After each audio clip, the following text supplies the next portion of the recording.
All right, guys, we'll get started today. I got Prince Street Pizza for us, so presentation won't be too long, but yeah, hope you're not tired of me yet.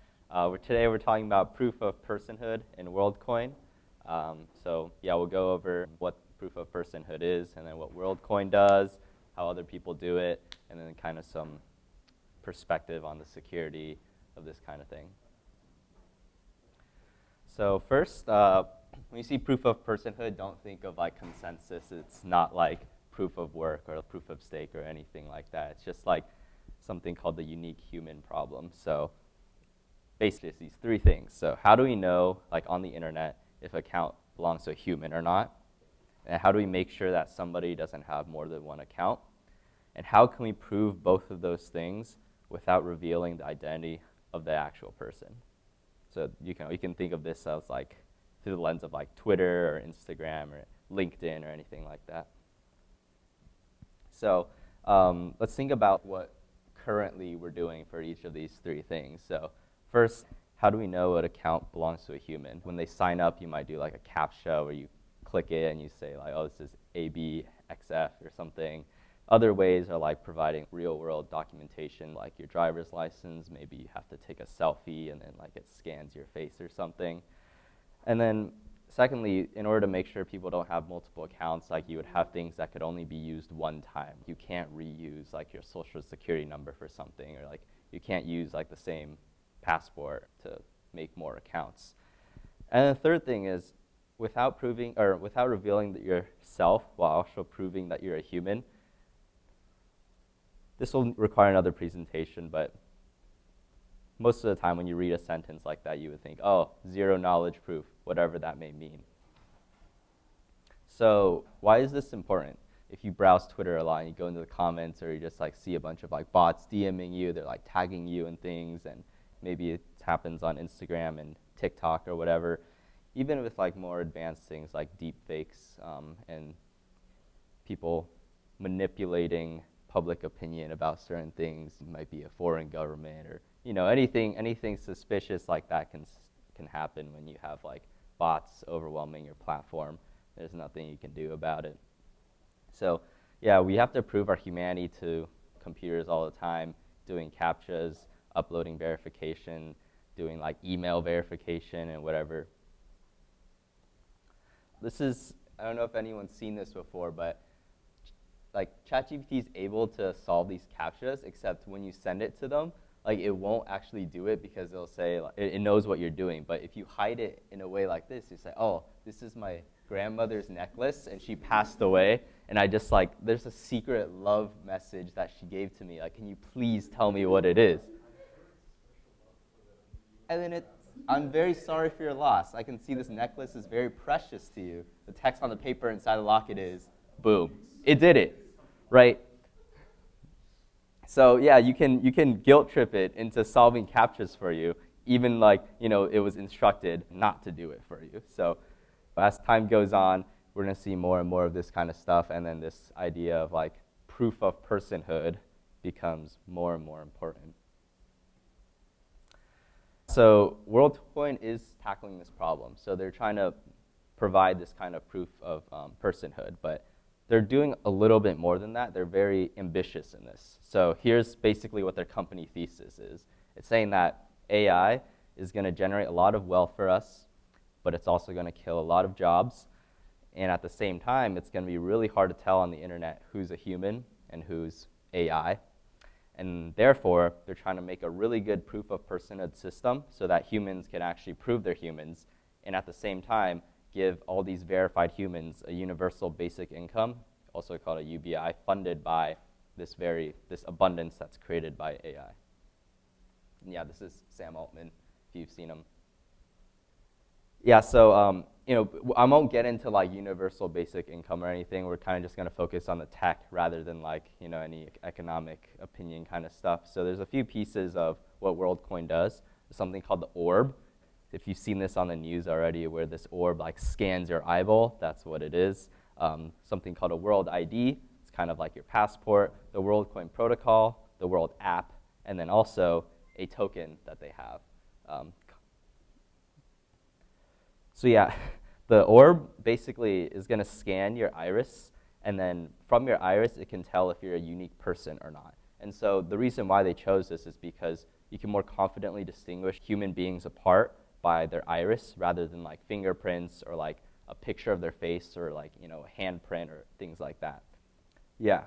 And then there's this one like big misconception that you see in the news, I guess, with like, oh, like privacy surrounding the biometric data of this. So like they're literally scanning your eyeball. Like, what can someone possibly do with that information? You know, like if are they saving it? Like who's seeing it? And like if it's on a blockchain, does that mean everyone has my eyeball now?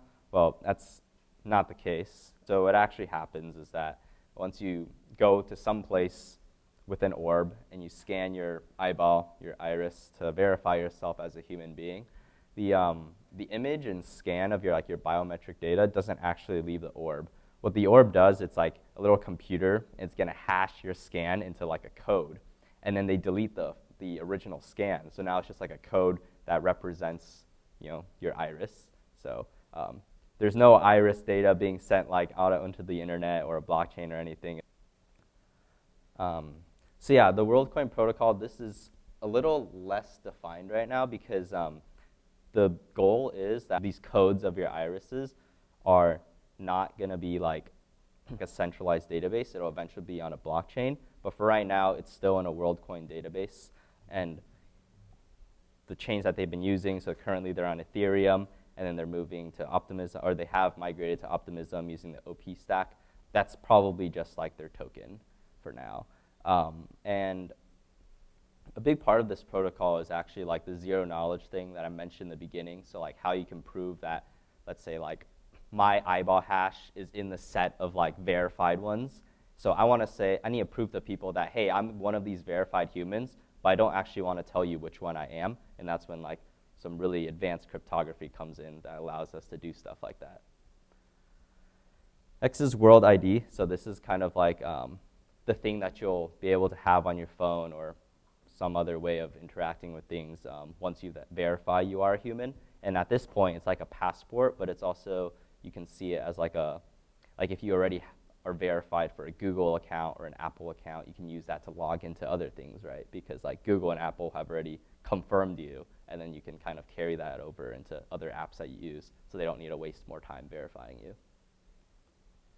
So yeah, your World ID is going to be in this thing called the World app, which is also made by Worldcoin, but because this is kind of like a open source protocol, anyone can make an app that basically facilitates these features. So yeah, it's just participating in the protocol. It's not like it's like owned by Worldcoin, but this is the official app that they made.